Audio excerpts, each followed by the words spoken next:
right, I guess we're live now, and I wanted to talk to you a little bit today. This is Charles Threet with Threet Retirement Planning, and you're here talking retirement with Charles.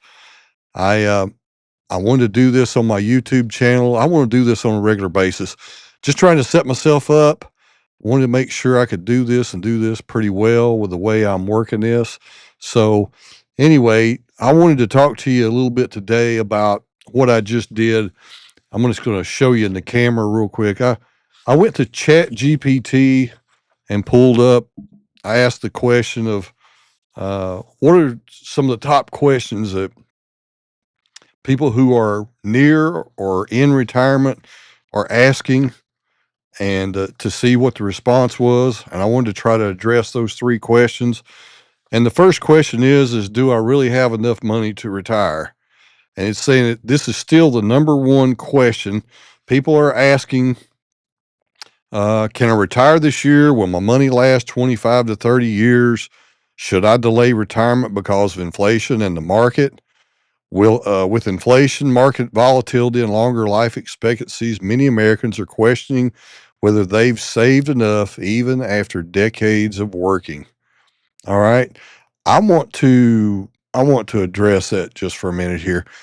I think one of the biggest things, and here my camera is, it's messing up. Let me switch cameras. I don't like it because it's flashing. And so it, to have enough money in retirement, it's not necessarily about the stack of money that you have saved. Okay. What it is about is income, right? I know that goes against conventional wisdom, but if you have more than enough income coming in so that you can pay your bills and you can take care of everything, still have some money left over to have some fun, isn't that really what you're wanting? You know, having the big stack is great. And I know that you want to be able to possibly save some and give to charity, give to your kids, grandkids, whoever that might be. Okay.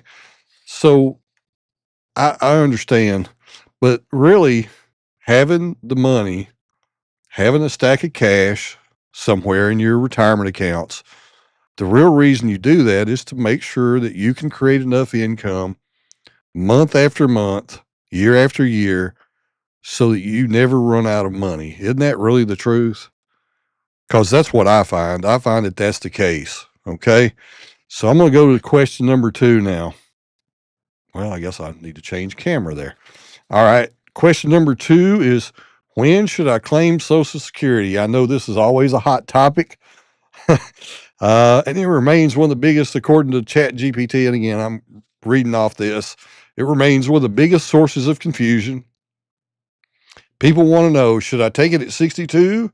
Should I wait till full retirement age? Is waiting till 70 worth it? And will Social Security change in the future? Well, I think there's one thing to say about that. And I think really the truth is that Social Security will change. Uh, my personal belief is that the beginning retirement age is probably going to go up a year or two, at least a year or two. I do know that Congress is going to have to address this. It's becoming a huge problem, and it's one that the public, especially those that are closer to retirement, are just not going to, uh, it has to be dealt with. Okay. So I think the question is not whether to take it at 62, 67, or 70. I think the real question is this going to be enough income? You know, I know the argument. I see this all the time. I hear people say it all the time. Listen, I've worked all this time.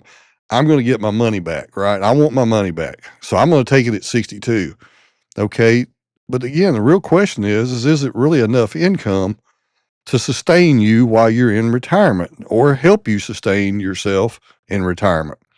And so I think the real answer is there enough income there? Is there enough income to warrant you going ahead and retiring? And again, I know your health concerns have that. Family longevity comes into play. So again, I understand those issues, and I'm not I'm not about to start an argument with people about it. I understand everybody's uh, concerns. I understand why they want to do it. Uh, but I think it comes down to what I said. I think, are you more interested in getting your money back, or are you more interested in having enough income while you are retired? So I know this always strikes a chord, and some people get really upset, about this question of when to take your Social Security. So again, I'm going to move on to question 3 now.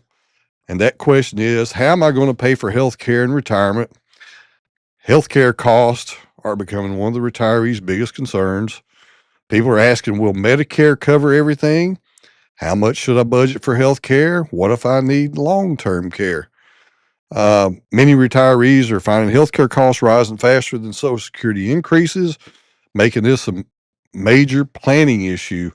And I agree with that. It is a major planning issue, right? Just paying for your health care. Let's forget this. Let's don't even come into the long-term care play here. Um, that's a separate deal. Medicare does not pay for long-term care, but I also understand rising cost of your healthcare premiums. Medicare costs more and more. You have to pay more and more out-of-pocket expenses. You have to pay more for your prescription drugs. There's more out-of-pocket costs for that. So that is a big issue. Okay. But separate that from long-term care. Long-term care is a subject of its own. And again, Medicare does not cover costs for long-term care. For that, you either need a pretty good stash of cash set aside, or there's some other things that you can do. And there's one thing that hasn't been talked about, I don't think, nearly enough, and that is that long-term care can be paid for. You can take some of the money that you have saved, buy your long-term care. It's a hybrid policy with a life insurance policy. Okay. You can even do that with an annuity. There's a rider on annuities that you can buy that will cover long-term care costs. Okay, it just depends. There's multiple options there for you. There's different things that you can do, but I think that's one of your better options. And one of the things that you can also do, um, along with that, is that you can save your money on taxes on some of that money too, because if you put it into, again, there's specific policies that you can put some of that money into to cover those long-term care expenses. And what winds up happening is that money, because of the government regulations and rules, that money is going to be tax-free. Here's the great thing about that. It's not like the traditional long-term care policies. Typically, those were, if you didn't use it, you lose the money. And if you didn't need it, then you spent money on premiums that were, essentially becomes unnecessary. And so one of the things you can do is put that money in one of these newer policies that will make it tax free. First of all, if it's in a taxable bucket, it'll make the money tax free. And then there's a death benefit associated with that. So that money becomes not taxable. It's not taxable money if it goes to someone, if it goes to your beneficiary, I guess. Okay. So anyway, I'm going to wrap this up. I wanted to keep this short. I'm at about 8.5 minutes now. So I just wanted to keep this short. Wanted to go over a couple of things at ChatGPT.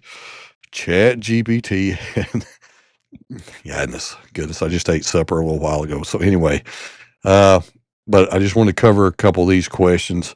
I'm going to start doing more and more of these lives and doing these videos because I really enjoy it and I want to help you. I really want to help you. And one of the things I want you to do before I go, don't forget to subscribe if you like the information that you get here. I really would appreciate it. My goal right now is to just get to 1,000 subscribers, and I'd appreciate any help that you could be toward helping me accomplish that goal, because I'm really here to help you as much as I possibly can. Okay. Thank you very much, and I will see you later.